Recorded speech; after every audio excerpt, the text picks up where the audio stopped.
یہ بھی ایک انوکھی فطرت ہے انسان کی جس کو اللہ تعالیٰ نے اس بارے میں بیان فرمایا۔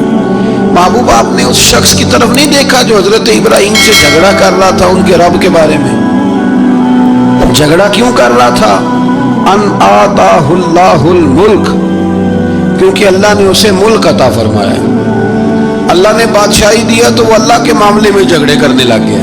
وہ کہتا ہے میں ہی رب ہوں۔ تو حضرت ابراہیم علیہ السلام نے فرمایا میرا رب تو وہ ہے جو زندہ کرتا اور مارتا ہے۔ تو بیوقوف نے دلیل کیا دی؟